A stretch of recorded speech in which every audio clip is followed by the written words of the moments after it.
2026 ஆண்டின் மே தினம் இலங்கையின் சிறுபான்மை அரசியலில் ஒரு முக்கியமான அரசியல் சோதனை களமாக மாறியது. தொழிலாளர் உரிமைகள், சம்பள உயர்வு, சமூக நீதி, வர்க்க போராட்டம் போன்ற அடிப்படை கோஷங்கள் ஒலிக்க வேண்டிய இந்த நாளில் பல தமிழ், முஸ்லிம் மற்றும் மலேக அரசியல் கட்சிகளின் பலவீனம், செயலற்ற தன்மை மற்றும் மக்கள் தொடர்பின் குறைபாடுதான் தெளிவாக வெளிப்பட்டது. முஸ்லிம் அரசியலை எடுத்துக்கொண்டால் ரவுஃப் ஹக்கீம் தலைமையிலான ஸ்ரீலங்கா முஸ்லிம் காங்கிரஸ், ரிஷாட் பதியுதீன் தலைமையிலான அகில இலங்கை மக்கள் காங்கிரஸ், அப்துல் ரஹ்மான் தலைமையிலான தேசிய நல்லாட்சி முன்னணி, அதாவுல்லாவின் தேசிய காங்கிரஸ் போன்ற முக்கிய முஸ்லிம் கட்சிகள் இந்த ஆண்டு எந்த குறிப்பிடத்தக்க மே தின பேரணிகளையும் நடத்தவில்லை. ஒரு காலத்தில் சமூக நீதி, ஒடுக்கப்பட்ட மக்களின் உரிமைகள், தொழிலாளர் வர்க்கத்தின் அரசியல் குரல் ஆகியவற்றை பேசிக் கொண்டிருந்த இந்த அரசியல் இன்று தேர்தல் கால பேச்சுவார்த்தை மற்றும் பதவி சார்ந்த அணுகுமுறைக்குள் மட்டுமே சுருங்கிவிட்டதா என்ற கேள்வி எழுகிறது. மே தினம் போன்ற நாளில் கூட தொழிலாளர்களின் வாழ்வாதார பிரச்சனைகள் குறித்து தெருவில் குரல் கொடுக்காத அரசியல் மக்கள் மனதில் நம்பிக்கையை இழப்பது இயல்பானதே.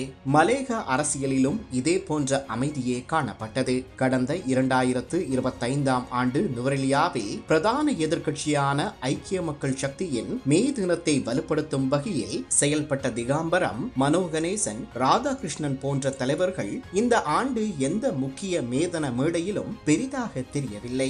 இதேவேளை தோட்ட தொழிலாளர்களின் ஒரே பிரதிநிதிகள் என தங்களை அடிக்கடி சித்தரிக்கும் இலங்கை தொழிலாளர் காங்கிரசின் நிலையும் பல கேள்விகளை எழுப்பியது. கொழும்பில் உள்ள கட்சி அலுவலகத்தில் ஒரு சமய நிகழ்வு நடத்தப்பட்டதோடு செந்தில் தொண்டமான் ஊடகங்களுக்கு கருத்து தெரிவித்தார். அவ்வளவுதான். அதிலும் ஜீவன் தொண்டமானை எங்கும் வெளிப்படையாக காண கிடைக்கவில்லை. தோட்ட தொழிலாளர்களின் அன்றாட வாழ்க்கை இன்னும் சம்பள போராட்டம், வீட்டு வசதி, கல்வி, வேலை பாதுகாப்பு போன்ற அடிப்படை பிரச்சனைகளால் நிரம்பி இருக்கையில் அதனை சரி செய்ய தேசிய மக்கள் சக்தி அரசாங்கம் நடவடிக்கைகளை முன்னேற்றகரமான பாதையில் பயணிக்கையில் அவர்களின் பெயரில் அரசியல் செய்யும் தலைவர்கள் மக்கள் மத்தியில் இல்லாதது பிரதிநிதித்துவ அரசியலின் உண்மைத்தன்மையை சந்தேகத்திற்கு உட்படுத்துகிறது.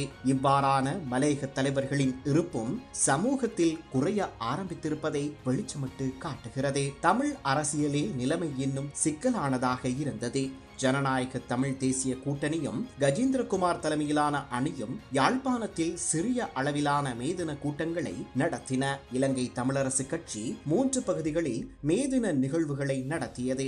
முல்லைத்தீவில் CVK சிவஞானம் மற்றும் சுமந்திரன் தலைமையில், மட்டக்களப்பில் சாணக்கியன் தலைமையில், இளையதம்பி மற்றும் கோடீஸ்வரன் பங்கேற்புடன், திருகோணமலையில் குகதாசன் தலைமையில் கூட்டங்கள் நடைபெற்றன. ஆனால் அதே நேரத்தில் கட்சியின் மற்றொரு முக்கிய நாடாளுமன்ற உறுப்பினரான ஸ்ரீதர் கிளிநொச்சியில் தனியாக தொழிற்சங்கங்கள் மற்றும் சிவில் அமைப்புகளுடன் மேதின நிகழ்வை நடாத்தினார். அதில் தமிழரசு கட்சியின் பெயரை முன்னிறுத்தாமல் செயல்பட்டது கட்சிக்குள் நிலவும் அரசியல் முரண்பாடுகளை வெளிப்படையாக காட்டியது.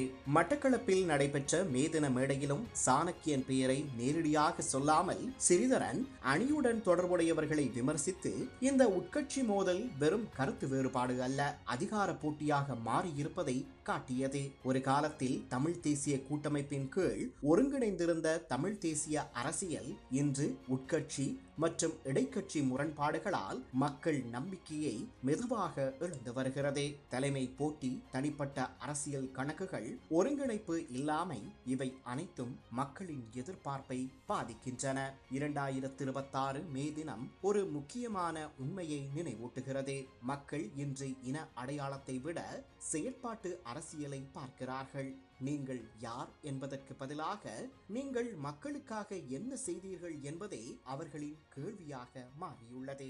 மேதின மேடைகளின் அமைதியே பல கட்சிகளின் அரசியல் பலவீனத்தை மிக தெளிவாக வெளிப்படுத்தியது. தொழிலாளர் தினத்தில் தொழிலாளர்களின் குரல் கேட்கவில்லை என்றால் அந்த அரசியலின் எதிர்காலம் கேள்விக்குறியாக மாறுவது தவிர்க்க முடியாத ஒன்றாகும்.